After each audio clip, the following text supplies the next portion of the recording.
Dr. Ben has been my mentor for many years. Virtually everything I know about exercise came out of his head. So he's been a pioneer, real pioneer in the fitness industry for almost 50 years, and was kind of coined the fitness guru in the New York press in the mid-1970s, so a long time ago. He's one of the, we didn't write this, but if I'm right, Ben, you were one of the very first people who brought personal training into the forefront. The fitness thing kind of evolved into that, yeah, sure. Yeah. I was the first person to have a real fitness. When I opened a fitness center, people asked me, what are you going to do for a job? Because there were no such thing as fitness centers in the early 70s. Yeah. So in a lot of ways, you kind of gave birth to personal training. Dr. Ben, he holds a master's degree in kinesiology, 2 doctoral degrees, exercise physiology and health, and has done postdoctoral work in body composition, considerable postdoctoral work in body composition and health management. And however, for all his expertise, he really kind of considers himself, like I do, kind of an in-the-trenches clinician and one of the best motivators, personal trainers I've ever seen. In 1974, he designed and developed, how many people here have heard of Nautilus training? Okay, so Dr. Ben was one of the biggest influencers of high-intensity training. Arthur Jones was the guy who invented Nautilus, and Arthur and Ben collaborated, and a lot of what Arthur came up with, I do believe Ben kind of instigated and influenced. He sort of began a type of resistance training that Ben calls the SMART system. It's a type of slow resistance training that increases the intensity of your exercise, but at the same time decreases the dangerous forces. So you get better benefit. It's kind of like building yourself up without beating yourself up. And in 1975, Dr. Ben started prescribing low carbohydrate diets long before it was popular, low carbohydrate interventions, and published his first article on fasting in 1978. So way ahead of his time. He has sold more than about 300,000 DVDs and books on diet and exercise and spans 31 countries. In addition, he has consulted and been an investigator in numerous fitness and health projects and Irb studies, including work at Johns Hopkins School of Medicine and in Arizona State University, among many others. At almost 70, 69 years old, 69 plus. He continues a private wellness practice in Phoenix, Arizona, and as you can see, still walks the walk. And I wanted to say on a personal note again, Ben has really been a great mentor to me over the past 20 years, and he's a very dear friend and one of the nicest, kindest, most generous guys in exercise or in general that I know of. So anyway, welcome, Dr. Ben.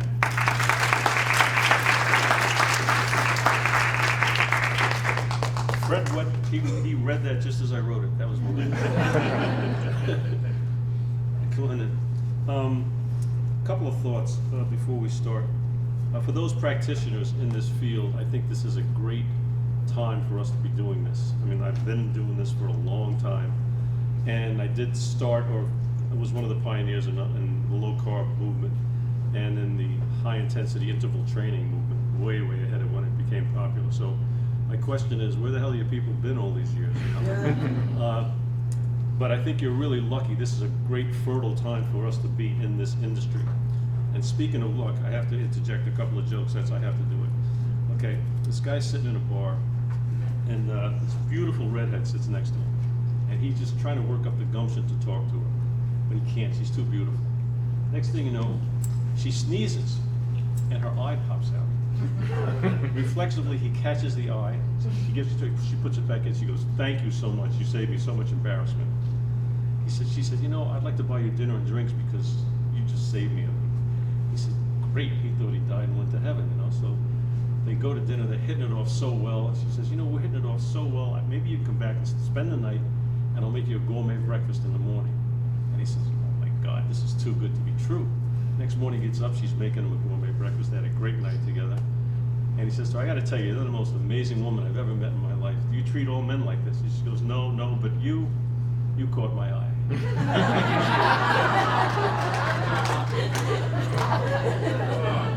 Okay. All right, so my opinion is that low carbohydrate diet, ketogenic diets have great benefit. I think they are insufficient for optimal behavioral interventions without some form of exercise, and I'll explain to you exactly what I mean by that. Again, we have to use terms and define them a little bit, because exercise can be anything to so many people, and to me it's not. Exercise is formal. I'm sorry, I gotta get used to this.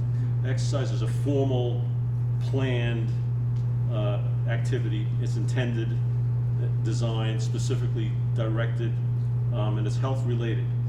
Activity can be almost anything. So it can be almost any form of physical movement activity, and unless it's really structured, I consider it activity. I ride a stationary bike, I play golf, I walk. That's my activity. I do 2 exercise sessions a week for 14 minutes. And I've done that that's people, when I walk, even now, at this advanced age, ask me, how much time do you spend in the gym each day? And I tell them, twice a week, 14 minutes for 40-something years. That's what I do, okay? And it seems to have done well, and I've had probably, there are tens of thousands of devotees, probably hundreds of thousands of devotees to this system. All right, a little bit of history, and I think a lot of you people know this stuff. At the same time that the cholesterol became this demon and saturated fat became the devil's tool, aerobic exercise came into play in history.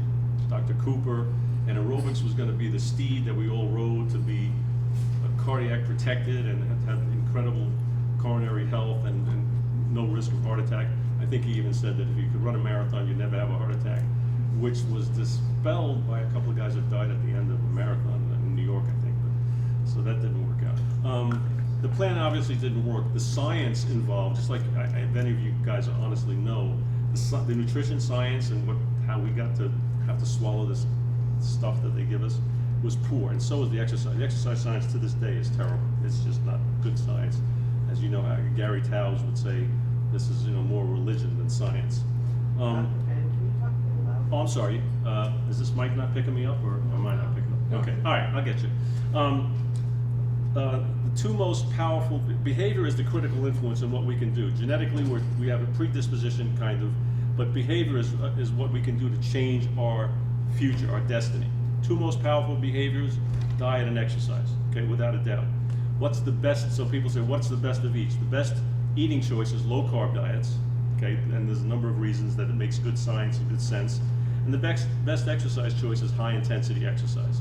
And I will explain what that means. A lot of people are afraid of high intensity.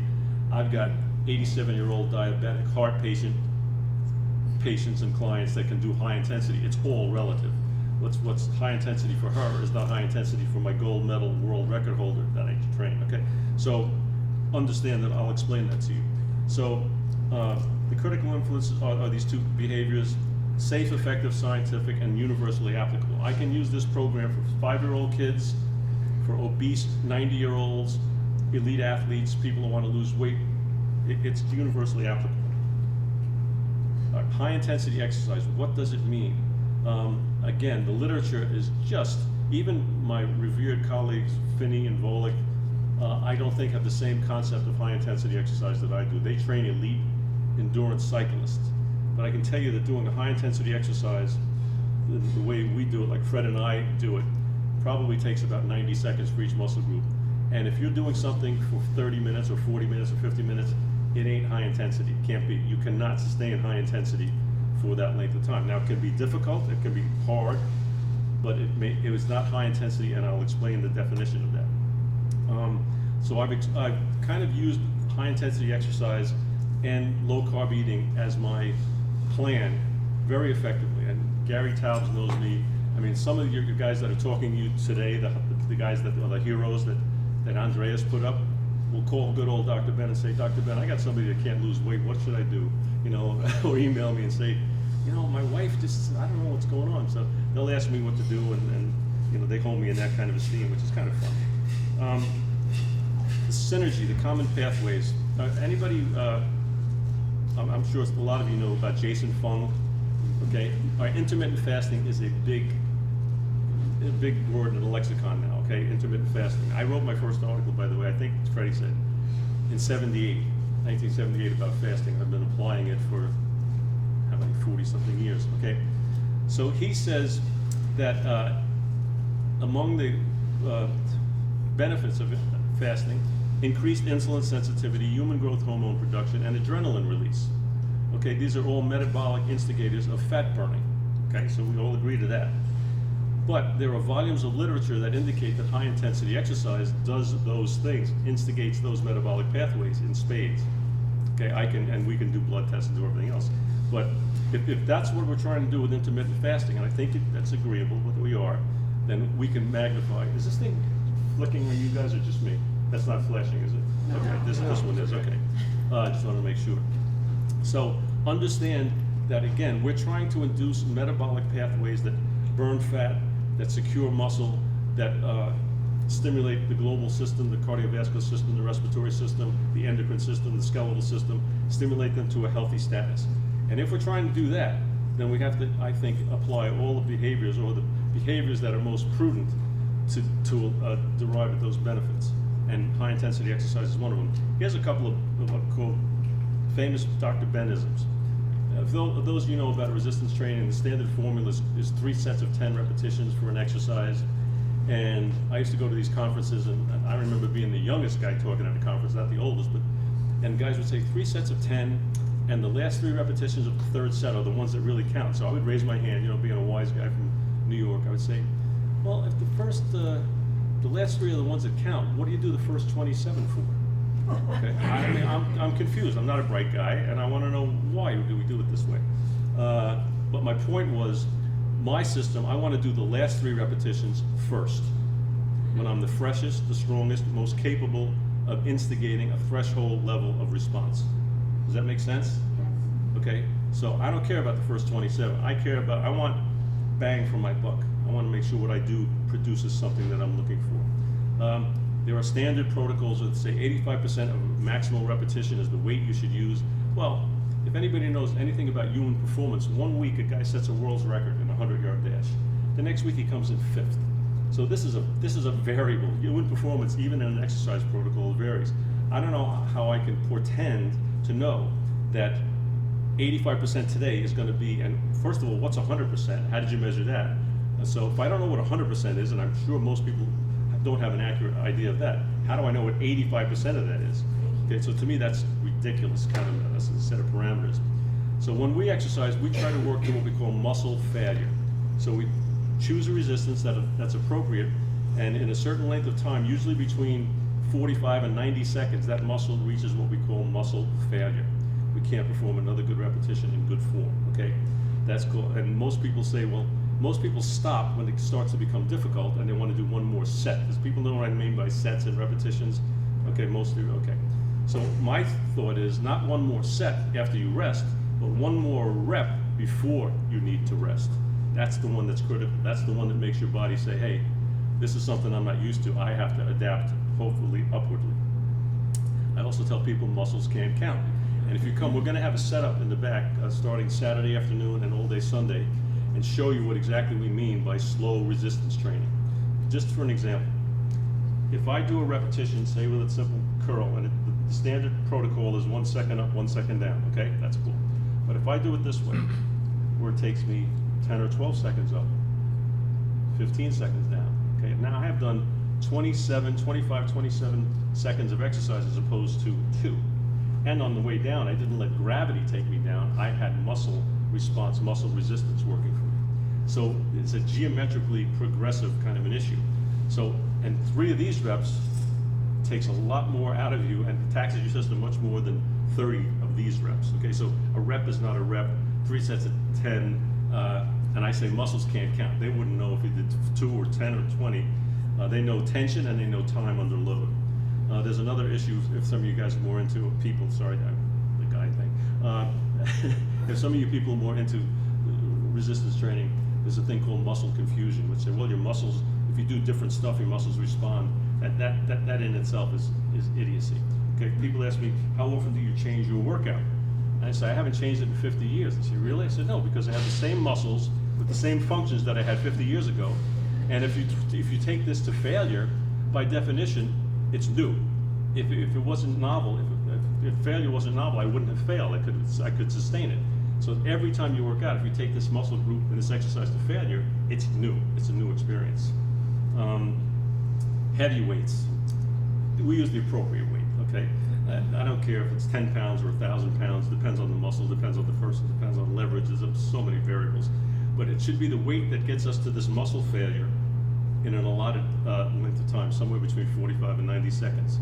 And there are 3 reasons to exercise: health, performance, and cosmetic. Okay, and these diverge, they trifurcate, okay, at some point in time. I don't know if that's a word, but I really like it. Trifurcate, right? All right. The term high intensity has really been a misnomer. Nobody knows what it means. I mean, I know my history. I know the guys that did the initial studies. 73, a guy named Wasserman identified high intensity and defined it. In 76, McCullough did the same thing. I mean, these guys are the basic exercise physiology pioneers, okay? And they had different definitions for this thing, okay? High intensity does not mean very difficult, painful, heavy, exhaustive. It may be all of these, but that's not what defines it. What defines it is the recruitment of certain types of muscle fibers that we all have, okay? Understand, if I give you a pick and a shovel and I tell you to build a 30-foot trench, 6 feet deep, that is one tough workout. It's not high intensity exercise, it's just manual labor. There's a difference. High intensity intervals. Now, think about this. This is like a big thing now.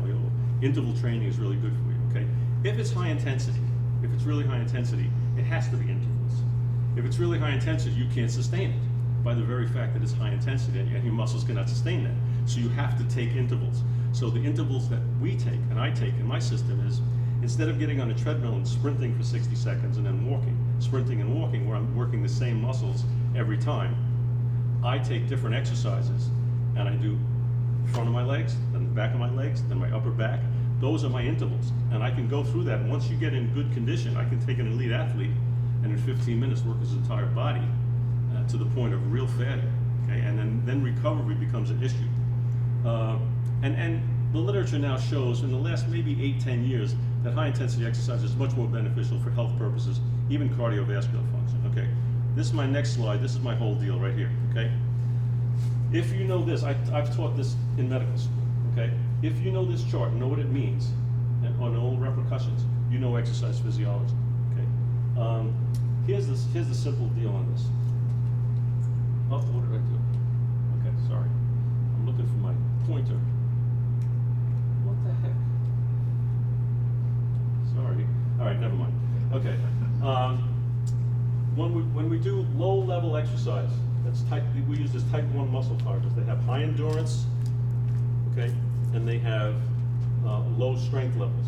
So now what happens is there's a thing called orderly recruitment of muscle fibers. What that means is your body will only use the muscle fibers it absolutely needs to do the task, okay?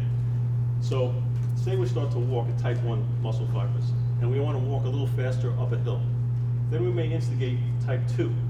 Okay, we go up the ladder of strength, a little lower as far as aerobic capacity or endurance, because obviously you can't walk up a hill fast as long as you can on a level ground.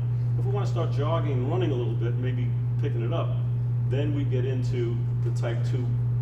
This is supposed to be type 2AB, these fibers, okay?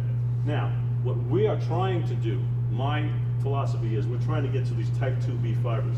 These are the life or death, fight or flight muscle fibers. So in our workouts, what we're trying to create is a controlled, safe life or death situation in each muscle group. Sounds ominous, it ain't, okay? As we developed as a species, we had to use these muscle fibers intermittently and briefly. Okay, we had to hunt or we had to run away from a predator, but if we had to do this every day, all day, we would have been dead or we would have been the prey. Okay, so that dictates that we do this kind of exercise, okay, twice a week, 48 to 60 hours at least in between. Okay, and there are reasons why we have enzyme shifts and elevations and depressions and signaling proteins that have to come to fruition. There's a bunch of stuff that happens, but we don't do this exercise. You can't do this exercise every day. If you're trying to get a suntan, you're not going to stay in the sun 5 hours a day, 5 days in a row. Your body can't compensate for that stimulation. It can't respond. Same thing with high intensity exercise or productive exercise. If it's productive enough to produce the metabolic pathways that we want to, then we have to limit the amount of exposure we have to that. It's just, that's recovery, and I don't care if you're an elite athlete or a novice. Type 2B fibers, okay. Why? Like I said, that's nirvana. There's where we want to go. Okay. One of the real important things, and so all this stuff, by the way, I'm not trying to push it, is in my book. I've gone over this stuff in my book pretty. This is what this whole thing is based on. Fight or flight, life or death, glycogen gulping. Okay. When you tell your body, when the lady's got a kid under the Volkswagen, and she gets this adrenaline rush and picks up the Volkswagen, that's a life or death situation. And we are using glycogen, or we are threatening to use glycogen at an enormous rate. Now, since glycogen is our life and death fuel, your body says, whoa, we're using this fuel like crazy, we're running out of it. It instigates a fat release, okay? It mobilizes fat like crazy for a backup in energy. It's the spare fuel tank. Okay, so that is how we, and what are we trying to do with low carb eating? We're trying to reduce glycogen, glucose in the blood. This does it in spades, okay? I mean, and I think it's even the threat. I don't even think you actually have to use up all your glycogen. I think you have to produce a rate change in glycogen that your body says, hey, adrenaline starts to kick in, we've got to start releasing fat. So the difference between this kind of exercise and aerobic exercise is that aerobic exercise borrows fat from this cycle of triglycerides and free fatty acids. It borrows that, and then it pays it back later. Like Gary Taub says, after that kind of exercise, you get hungry and tired to make up for the deficit. This kind of exercise releases so much fatty acid, so much fat in your system. After you get done, you're not tired, you're full of fuel, and you're not hungry. That's why for utilizing stored body fat, this type of exercise has got it in spades. All right. Also, brain function, inflammation, insulin sensitivity, bone building, metabolic rate is the cardiovascular goal. This is more aerobic and more aerobically beneficial than aerobics. All right, everyone is capable of recruiting those fibers to a threshold level. Okay, let's see what we got. Okay, so this is what the stuff does. Fat mobilization. Okay, high intensity exercise drives an adrenaline response that mobilizes, takes free fatty acids and makes it available. Adrenaline releases from this instigation, and it cleaves the thousands of molecules of glycogen. Okay, that's what we want to do, is use this sugar. Okay, it reduces and inhibits fat storage through stimulating something called HSL, hormone-sensitive lipase. Okay, in all your limbs, all your organs, okay, you have either hormone-sensitive lipase, which is fat releasing and using, or lipoprotein lipase, which is fat storing. When women get pregnant, just to show you how there's a localized kind of a difference, when women get pregnant, lipoprotein lipase, the storage enzyme, is elevated in the hips, thighs, and butt. Okay, when they stop lactating, that changes. Okay, so we're trying to instigate this hormone-sensitive lipase thing in all our major muscle groups, so that we are better at releasing fat using it. And also, this type 2B fibers direct fat distribution and available. Okay, so myokines are just proteins that send signals from the muscles. Okay, there are two that are called interleukin 6, interleukin 15, and these signaling proteins are found predominantly in type 2B muscle fibers. So if we get to those, these are found somewhat in some of the other what we call glycolytic faster twitch fibers, but you hit pay dirt when you want to instigate these signaling proteins for maintaining muscle, lean muscle, maintaining metabolic rate, reducing fat storage. Type 2, that's why type 2B fibers, that's what we're trying to attain, the mobilization at a threshold level of those things.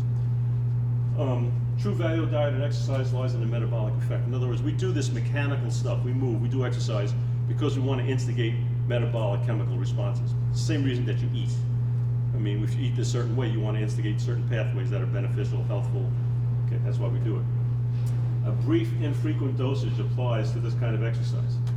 All right, I did a study after years. They came after me to do an Irb study. So Irb just means the FDA, the state people, everybody can investigate how you do this and that kind of stuff. So it's like a real study.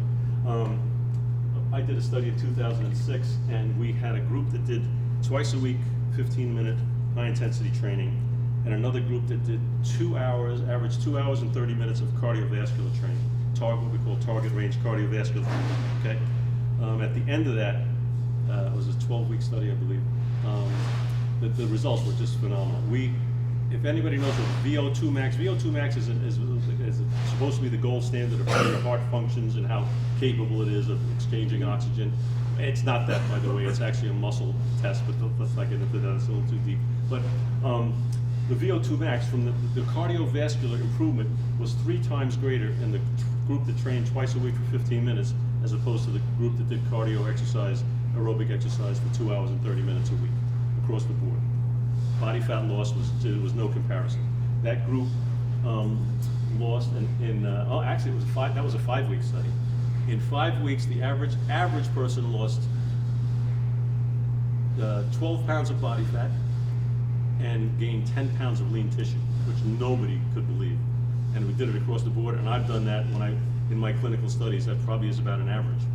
Okay, now you've got some people that lost 50 pounds because they were bigger and heavier or whatever. You have some that lost 3 or 4, but the average, and we had people from 18 to 78 years old, men and women, fit, sedentary, across the board. We had 100 subjects in that study. What are the relevant synergistic metabolic responses? In other words, what do both of these things, low carb and high intensity exercise, do? All right? Increased insulin sensitivity, increased metabolic rate, leptin sensitivity. That's one I'm going to go into, which is not described in most of these kind of talks. Enhanced neurotransmission, brain stuff. Increased mitochondrial growth and function. Mitochondria are little batteries that you have in your cells that actually deliver energy. Okay, so just think of them as that. An anti-inflammatory stimulation. I did a study with Johns Hopkins School of Medicine. We have these kids that have what they call JIA. Freddie knows the study. Juvenile idiopathic arthritis. These kids can't move. It hurts. Okay, but what happens is because they can't move, they become diabetic. They're sedentary. Okay, so what do you do? Okay, well, it sounds like pouring gasoline on a fire, but what we do is we find a form of exercise that stimulates these metabolic pathways and this anti-inflammatory stuff that I'm talking about. After you exercise, people that are arthritic or rheumatoid notice they feel better. Now, there's a reason. It's not psychological. We produce these myokines, these signaling proteins in the muscles that actually produce these anti-inflammatory IL-6, IL-15 signaling proteins. They actually produce anti-inflammatory chemistry. All right?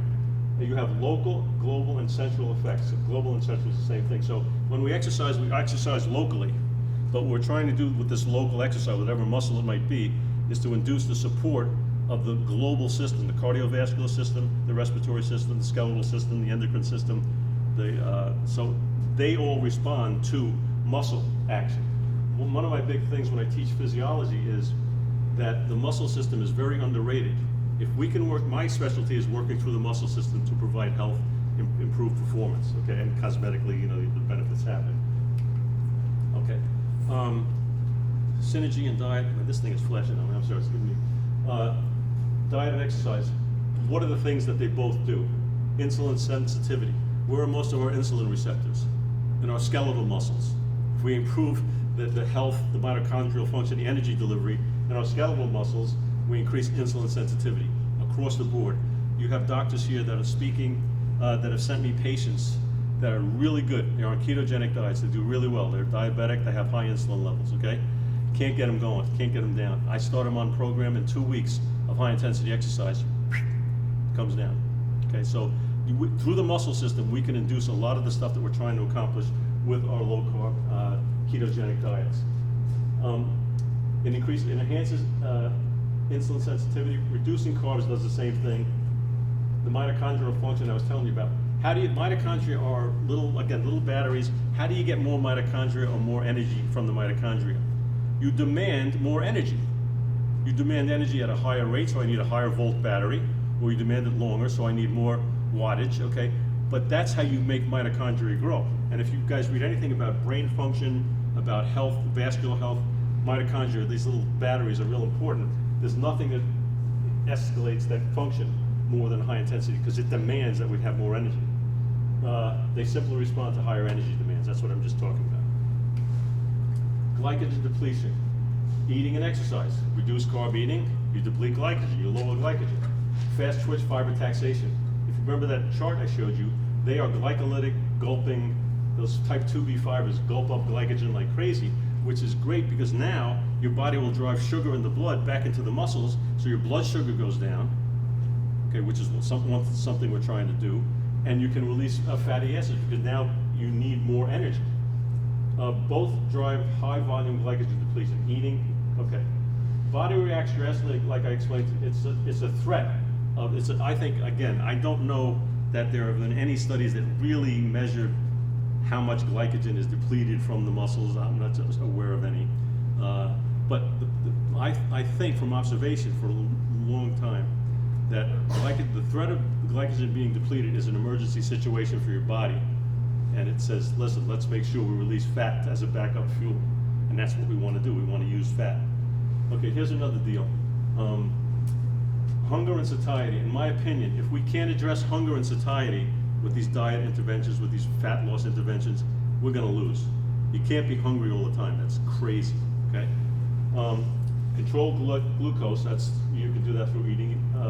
Insulin sensitivity, cellular satiety. In other words, if we can't transport glucose into the cells, which is what happens when insulin blocks the transport of glucose, the cells are starving. So our cells are starving, we're hungry, and we can't release the fat that we have stored for energy. This is, a double whammy. This one I think is interesting. I haven't heard anybody talk about this in a couple of these meetings. I think this leptin thing is something to look into and re-examine. I've been reading a lot of good stuff about leptin. So leptin is a hormone secreted in the fat cells that signals satiety, and it also signals a reduction in the psychological urge to eat. So separately and distinctly, it tells you that you're full, okay, and it tells you that you don't need this reward, this opiate pleasure center reward.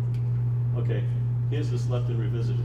So it's an adipocyte, which just means it's a fat cell that strongly drives it to be much more relevant than previously. It's much more relevant. I think it's underrated. I have a lot of my patients actually get their leptin levels. You can get that, in fact, one of my doctors said, can we actually get that level measured? The guy has a pretty good practice, pretty smart guy. I said, yeah. And you can see the difference in leptin levels in people that are fat and people that are lean. And you can see the change when they change that status. That is a great indicator, and I don't know why it's not put in a lot of panels. Okay, it also influences metabolic rate. How high is your metabolic rate? The leptin count has a lot to do with that. It stimulates fat release. It actually changes the release of fat. Depresses, I said, that psychological eating drive.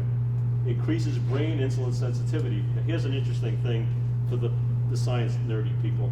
The hypothalamus controls hunger. Okay, that's okay.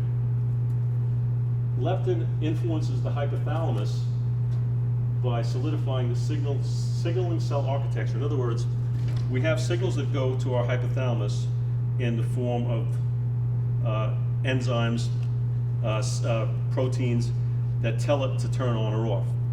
Leptin affects how that is, the architecture, how those are shaped.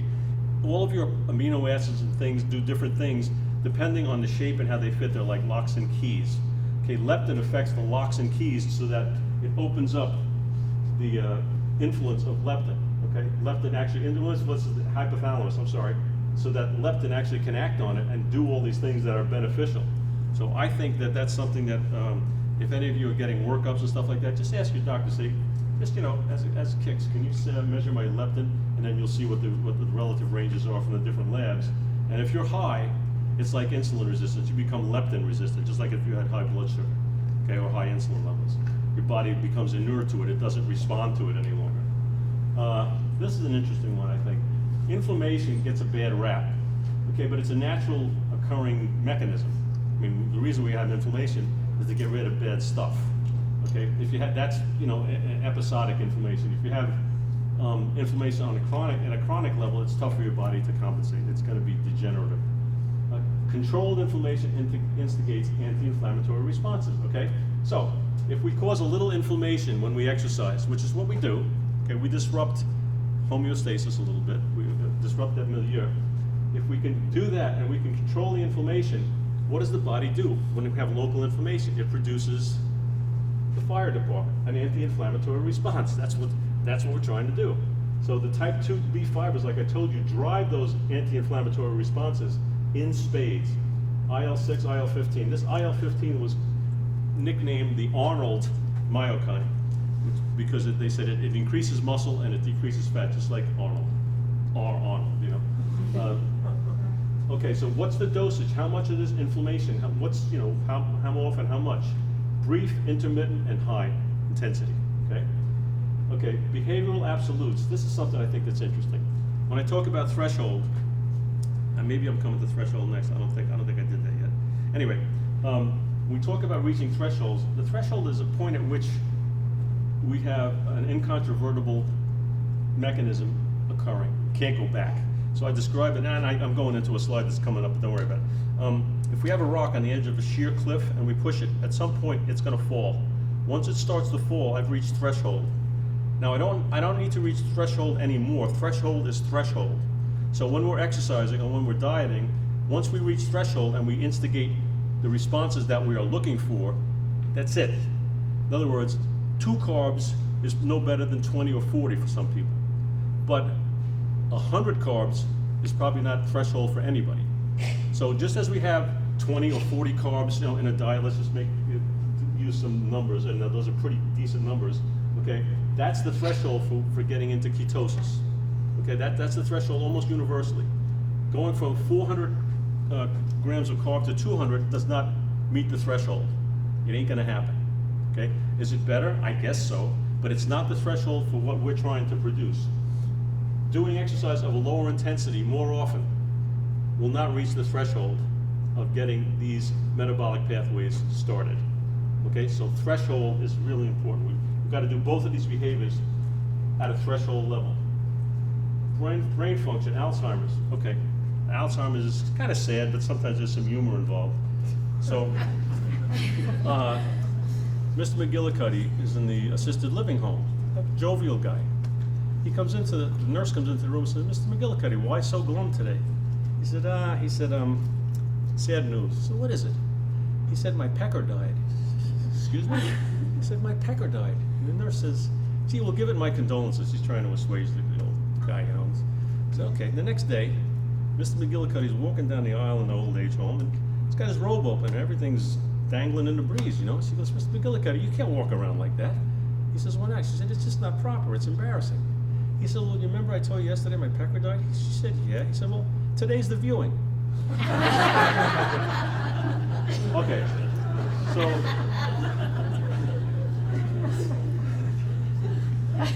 Alzheimer's, okay?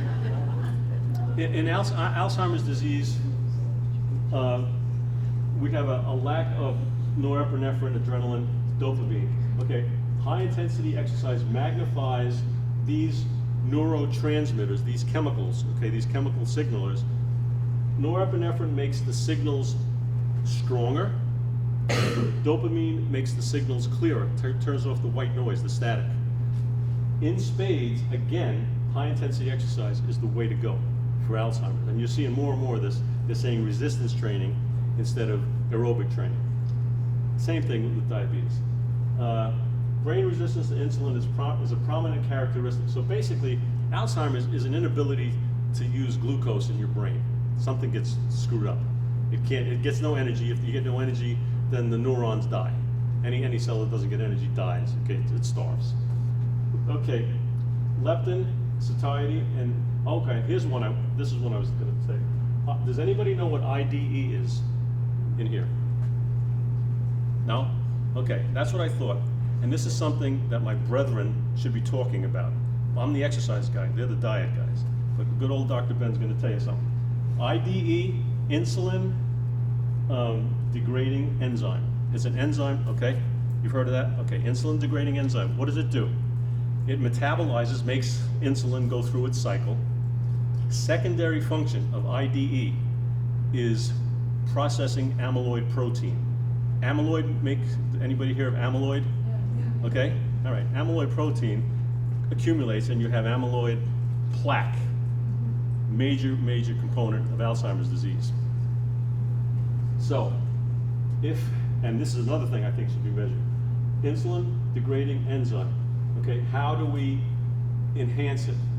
Exercise, high intensity exercise, low carbohydrate eating, okay?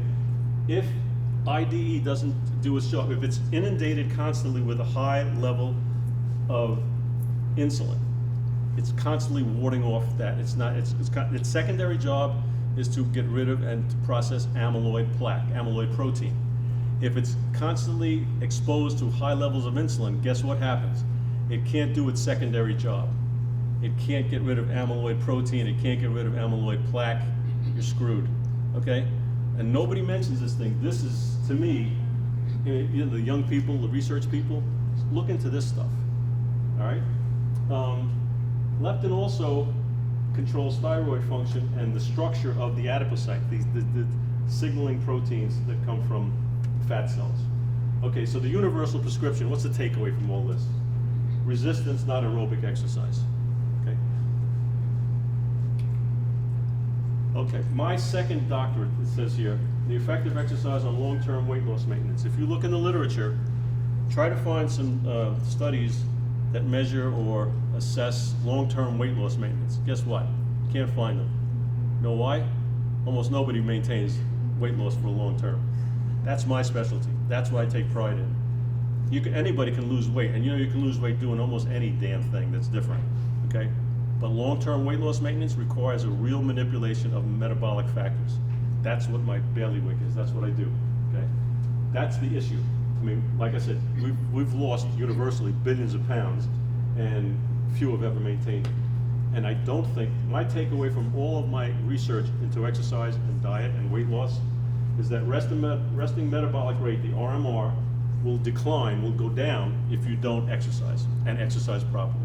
I don't care what, I mean, you can do a perfect ketogenic diet, but in time, your body is going to adapt unless we demand energy as a result of high intensity exercise. And you can look at any literature that you want, almost no diet, and you can look at any of them, after a year and a half, 2 years, almost everybody's back to baseline. Unless, and that's what I did my doctoral thesis on, I took long-term weight loss patients. You know where I got them? Because there are no such people, or very few. There was a thing called OptiFast years ago, and my friends that were endocrinologists had these programs. There was protein-sparing modified fasts, and they had these people eating, they gradually refed them, but some of them, and they kept going for counseling, some of them were 18 months out. I took those people because they were long-term weight loss maintenance. I put one group on a simple exercise program, but with the same behavioral support, and I took another group and just introduced a little bit of exercise. And after 10 weeks, I measured their body composition. The ones that didn't do the exercise but had the same intervention, same exact diets, started to gain a little fat, which means their resting metabolic rate slowed down a little bit. The other ones actually started to lose, kept losing a little more fat. It was a little bit different. It was statistically significant, but my opinion and my observation, having gone over hundreds of studies and thousands of patients and clients, is that there is no long-term weight loss maintenance unless we apply exercise. And the right kind of exercise is much more beneficial, bigger bang for your buck. All right, this I talked to you about the threshold.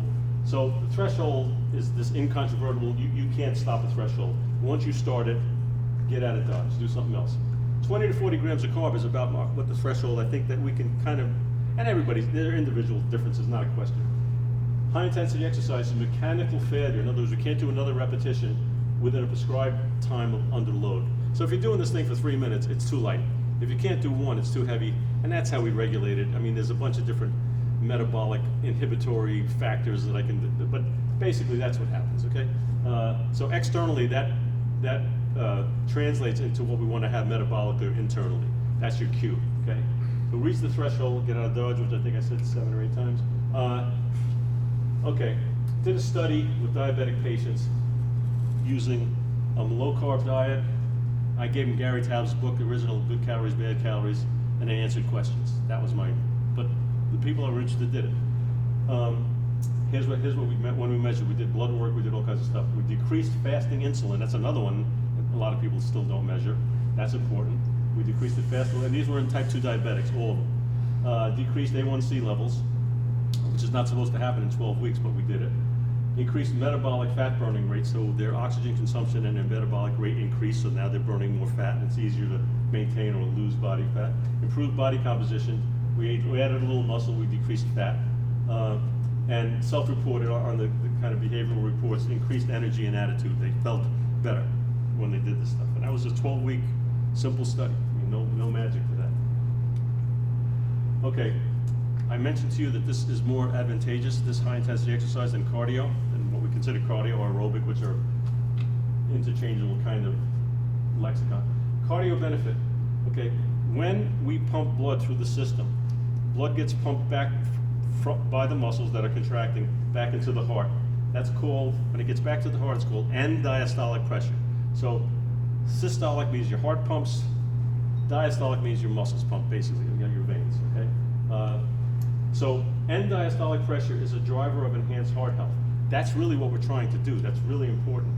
Because when we increase the pressure that comes into the heart on the venous return, we expand the heart. There's a law of physics, actually physiology, called the Starling effect. When something stretches, when it contracts more forcefully. So with end diastolic pressure being enhanced, being upgraded through this muscle action when we're doing this exercise, the heart fills more significantly. When it fills more significantly, and we've unloaded resistance against it, what they call vascular resistance, when the heart pumps, it pumps at a higher rate, a higher volume. That produces what we call a shear force, like running water through a hose at a high level. That's called shear force. It produces NO. Does anybody know what NO is? Nitric oxide. This is it, kids. The elixir for youthful function and health. That's what we're all trying to do. We're trying to improve our NO and NOS, nitric oxide synthase production. So local resistance capacity against precarious global taxation. What does that mean? That means if your muscles are more capable, then you're not going to tax your global system, your heart and your blood vessels. Okay? People don't die of heart attacks because they walked 1.5 miles instead of a mile. They die of heart attacks because they lifted a heavy garbage can. Okay, they shoveled snow. They did something muscularly that they couldn't handle locally, so the systems that support that try to kick in. The heart's not strong enough, it has a problem. If I enhance the functional capacity of your muscle system, I take the load off my central system, my heart, blood vessels.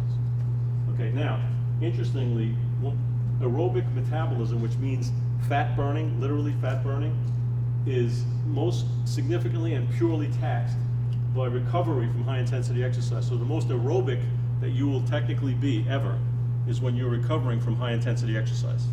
That's when we get to, this 0.7 means you're burning almost purely fat. That's because we've produced lactic acid, has to be translated into pyruvic acid, and just, it means that the aerobic system is taxed at its maximum level from recovery from high intensity exercise. And high intensity for cardio, fat mobilization and distribution. Where do you store fat? How do you store fat and distribute it in your body? Okay, local, what do I mean by local? Site specific, the mitochondria and the muscles that you're working are improved, okay, are enhanced. Okay, this LDH isozyme, okay, that's lactate dehydrogenase. When we work out, we produce it. When you have a heart attack, they'll check your LDH. They want to see if there's muscle damage, okay? There's two kinds of LDH. One is heart specific, one is muscle specific. We instigate an LDH elevation in the muscles, okay? Heat sensitive proteins, these are things, heat shock proteins, I'm sorry, are signaling proteins that happen as a result of high intensity exercise. MTR, you're gonna see a lot of that, I think. It has to do with how you handle energy. HSL, hormone sensitive lipase, that's the one I told you that enhances, it's an enzyme that enhances fat mobilization at the different sites of the working muscles. You have mechanical and metabolic, vascular, I explained that with the heart, okay? The vascular conditioning, so we'll get healthy, basically your vascular system is a bunch of muscles, you know, involuntary muscles. Globally, cardiovascular, respiratory, humoral, all of these systems, again, support the muscle instigation. The muscle system is the generative driver of all these systems. So the muscle system is really where I work and what I use to enhance health and to synergistically combine with low-carb eating. Now, people, and I've had this discussion with Gary, my friend Gary Taubes, and he said, well, I don't know if there's any evidence that, you know, developing humans were really physically active. Okay, think about this. If they weren't, then why do we have a heart that can pump 20 times more blood during an activity than resting? Why do we have a muscle system that can produce 15, 20 times more power in an instant, and a nervous system that responds to that, and a hormone system through adrenaline that can spike 50 times in 0.2 of a second? Yeah. Here's another one. How come our head stays steady when we're running like hell? Yeah, no, there's a bunch of stuff. Okay, here's an interesting one, if you're interested. At between 3.2 and 3.7 miles an hour, 80% of humans are most metabolically efficient. So what does that tell you? To me, it tells me that that's the speed that the herd and the tribe and the group moved all the time. We're real metabolically efficient. What people don't know is, it's also when we can have the highest input in proprioception and understanding of what our surroundings are. If you go faster, you get a lesser, it's too much. Well, if you're going faster, it's probably because that leopard's going. Well, again, as far as brain function, that's our highest level of intake. So we're aware of our surroundings, okay? So it tells me that we moved at those speeds, and that's hardwired into our DNA, right? Again, the impetus of muscle demand is what has, I think, generated the capacities that we have. So in order to keep all our organ systems healthy, we have to drive this, or we can most appropriately drive it from muscle stimulation. Does that make sense? Okay, I hope so. Here's a couple of conclusions, simple conclusions. Optimal behavior, low carb eating, high intensity exercise. Structure these programs. They have to be organized. And I think that's half the problem with most patients, is that they don't really know how to organize what they're trying to do. They don't really know what they're trying to do. These principles have worked for me universally. They work for most of the people. Probably 80% of the people respond really well to this. If not, then we have to check other axes, see what's going on with thyroid and pituitary, and there's a bunch of stuff you have to check, which gets more complicated. But for almost, I would say 80%, it works really well. Suggestions: keep current on good science. Not so easy. Try to understand what good science is. Try to see who's funding it. Try to see what the actual data is saying, because that's not so easy. When you're working with people, allow for personal latitude. Some people respond differently to different things. Understand that not everybody's going to fit into the box. Apply objective and subjective assessment. So we know what kind of stuff we want to use. We know our basis in science, but then subjectively introduce it to your people. Okay, be human about the thing. Be humble but strong. Appreciate legitimate disagreements. That's what I was saying when I spoke after Andreas. I said, there are some studies coming out now that I think are pretty legitimate that show long-term that a low-fat diet is pretty similar to a high-fat diet in end results, except for insulin resistance. Now, and that's interesting. Now, the low-fat diets cut out some simple carbs and sugars, probably, yeah, okay. But let's not be like the other side and say, no, you don't know what you're talking about. Don't be so personally biased that you can't understand that we may not know all of the mechanisms yet. We may not know what's actually causing this stuff. So just keep an open mind, okay? I've seen that. In 45 years, I've seen this thing vacillate crazy a number of times, okay? And enjoy the process. I mean, we're in a good place to help people legitimately with solid evidence, solid behavior. I mean, I think it's rewarding. I've had a hell of a ride in 50 years of doing this stuff, and I still enjoy it, so I still do it. So here's my advice. Seek the truth, speak the truth, walk the walk, do what you tell people you want them to do. Help those who seek advice, try to help them. Stick to your guns, but keep an open mind, okay? Don't back down, but keep an open mind. Enjoy the process. This is good stuff. This is healthy, beneficial, fun. Make each day a strong and healthy event, and I think that's a life well lived.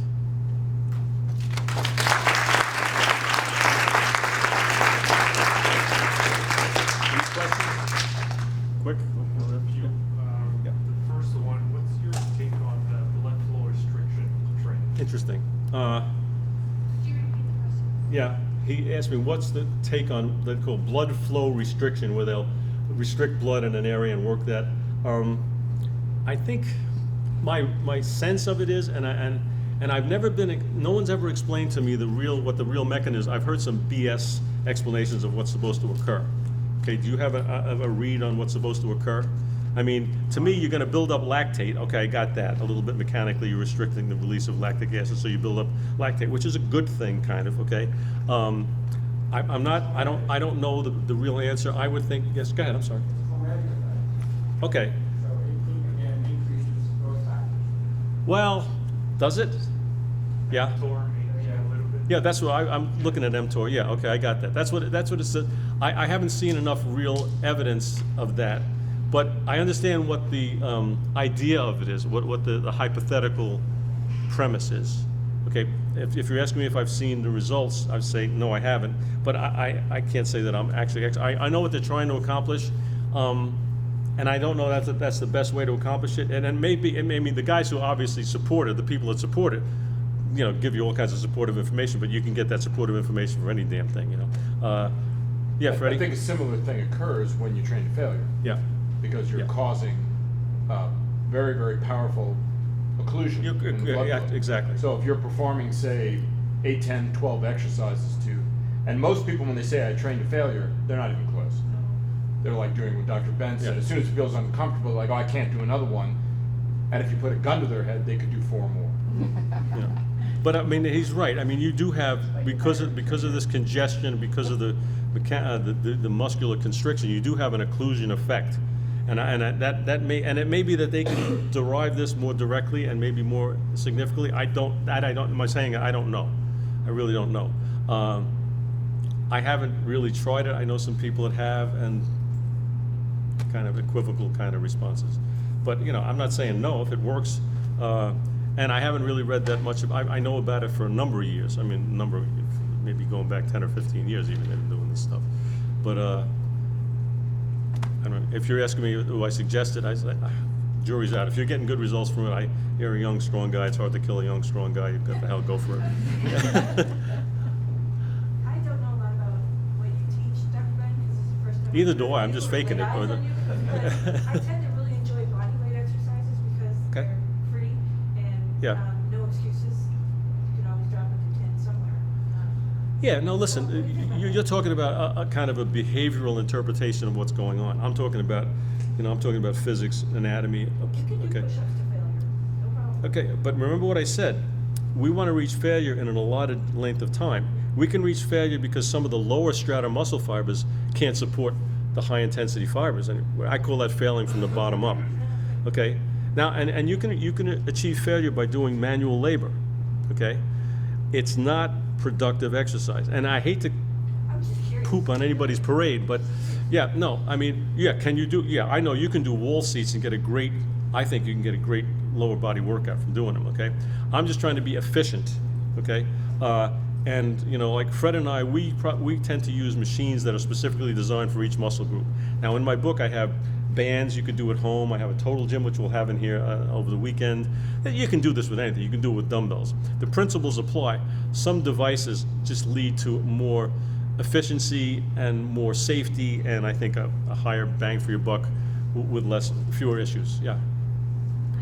I'm an endocrinologist that see people with diabetes, and I have a group of, I treat them with low carb, high fat, and you normally get great results, like Mhm. probably everybody. Yeah. But then there's this group of women who are like 75 years old. Oh, okay. I go over the insulin, I'm doing well, and then the sugars just don't budge. Right. And And the insulin comes down? well, these people, I just recently started. Okay. So I was Okay. testing, but Okay. these women have maybe for months already. I'm very frustrated. And even though they start doing this fast, like, Yeah, intermittent fasting. Yeah. et cetera, Yeah. I don't get the result that I need. Now they're exercising, but they're not doing HIIT. So I'm wondering, like, what specifically do I say in this situation? Like, these are. Tell- Yeah, no, I got it.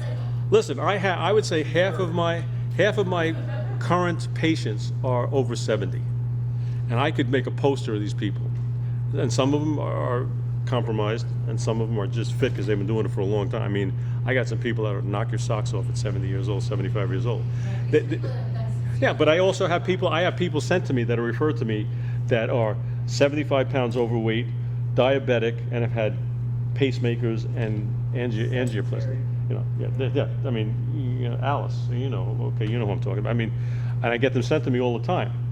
They can do this stuff. In other words, I mean, I have a gal who comes in with a cane. She's heavy, You know, smart lady, plays bridge 4 days a week. She's got something to live for. The doctor told her, if you don't start exercising, you're gonna die. And that's the only reason she came in. And she doesn't like to exercise. She likes me. She thinks I'm entertaining. That's part of the deal. Okay. I tell her, listen, I'm not an entertainer, but I can be entertaining. Okay.